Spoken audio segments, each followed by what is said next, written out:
Hello, it's Imogen here for a short conversation with Shay Seaborne, who's a trauma awareness educator who works with me on our Foundations of Regulation course. And today we're going to talk about anxiety. I think it's something that probably pretty much everyone is familiar with to a lesser or greater degree. Um, but what is it really? And is it actually a coping mechanism? So, Shay, welcome. And maybe we can just start with a kind of general definition of anxiety and then go from there. Mm-hmm. I found a really good definition of it. This is from Thierry Steinem Clinical Pharmacology Unit, a book called The Biology of Fear and Anxiety Related Behaviors. Anxiety is an internal and behavioral state induced in animals and humans by a threat to well-being or survival, either actual or potential. It's characterized by increased arousal, expectancy, autonomic and neuroendocrine activation, and specific behavior patterns. The function of these changes is to facilitate coping with an adverse, unexpected situation. So there was that coping word. Yeah. Yeah, basically it's priming all the pumps, gearing us up for taking some action that can prevent the thing that we're anxious about having happen. Right. So I think that's actually a key point, right? So anxiety is not about something happening now. Mm-hmm.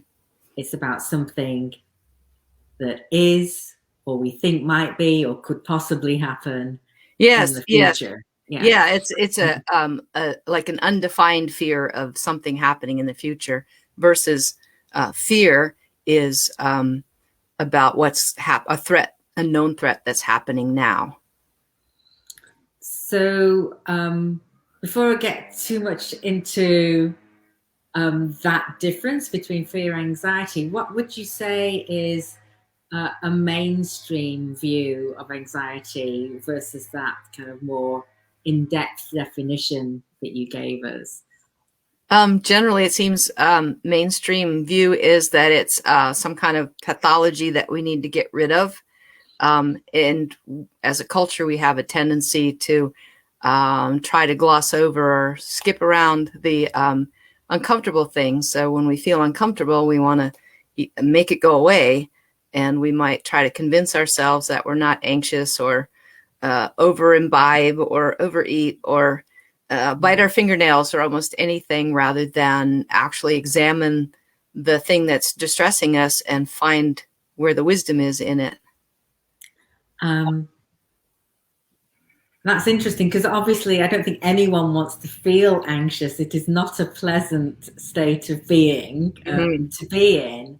And yet when we're, like you say, kind of doing things that are just glossing over or kind of just trying to continue as if that's not happening, that doesn't mean it isn't happening to us, and we'll still be experiencing that even if it's on a more subconscious level. When if we stop and look at the anxiety and find the wisdom in it, then oftentimes the anxiety can dissipate because we've come up with some kind of a solution or a way to protect ourselves against the potential threat. And then we can actually take action rather than just being anxious. Well, I do know on those times when I'm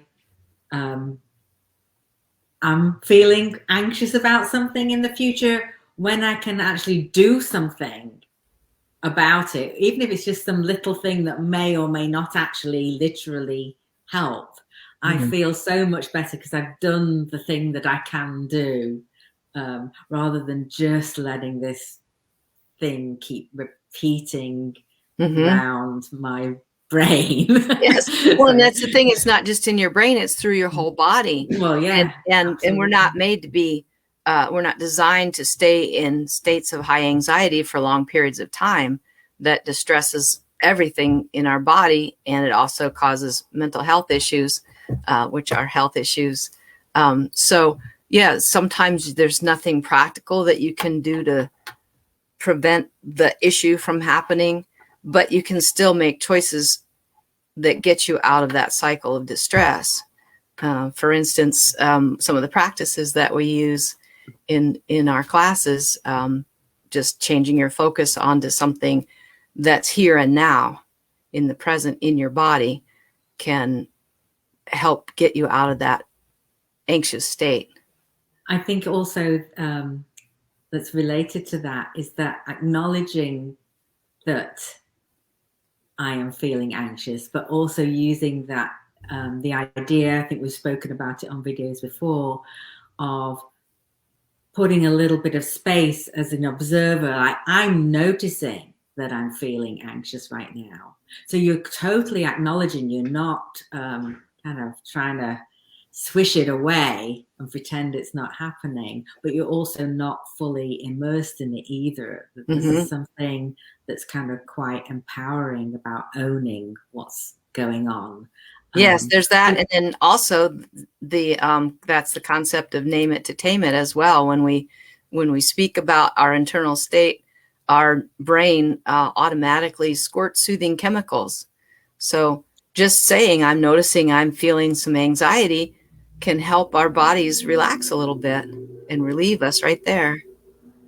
I think something about putting it in that I'm noticing helps also us remember that it's temporary and feelings, emotions come and go. This doesn't mean, so it's very different, like I am anxious, rather than I'm noticing that I'm feeling anxious at the moment. Yes, something that simple can make a big difference in our internal state. So it's really important to understand the concepts and develop the practices so that we can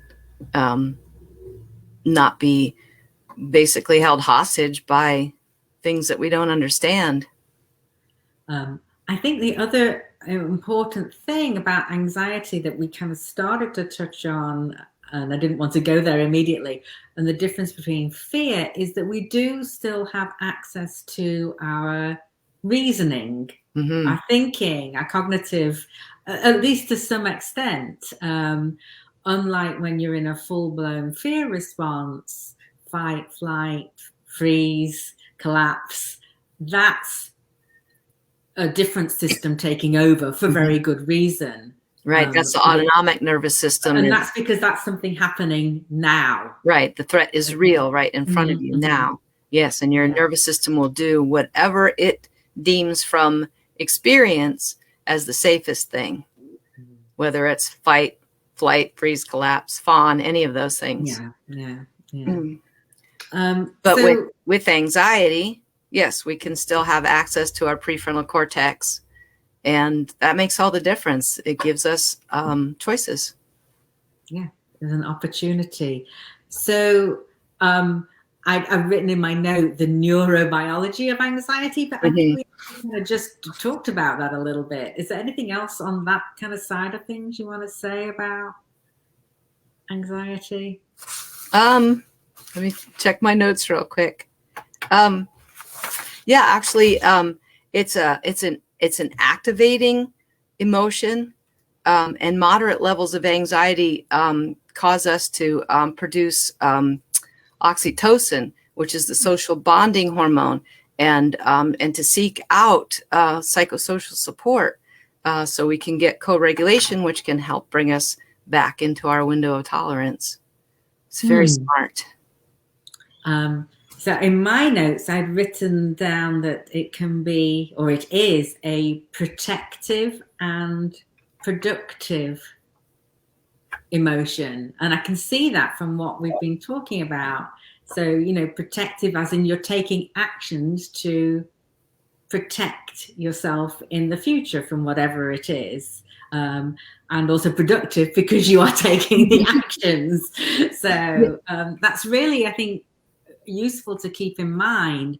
We wouldn't be anxious about it if we didn't care about this thing, if it wasn't something that is potentially unsafe or yeah.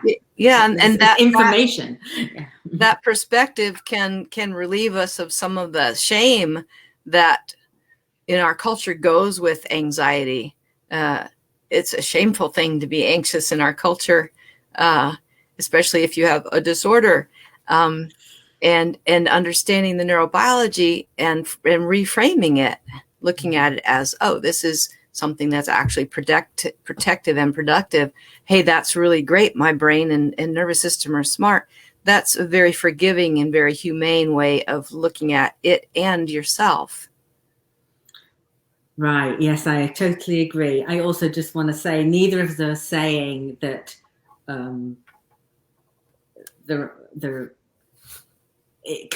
we can get in a situation where our anxiety has taken over, and that is not a healthy way to be. We're not saying that, but what we are saying is that anxiety in and of itself is not bad. It's actually a very useful function of humans. Yes. So I think, is there anything else for today? We talked about a coping mechanism. I think we talked about why it helps us cope, because we're looking to protect ourselves, and we can take actions, and sometimes it helps us connect, problem solve. So I think that is a good place for us to finish this first conversation, and I think we'll probably have another one on some other aspects of anxiety, so tune in for that too if you found that this interesting. All right, see you next time.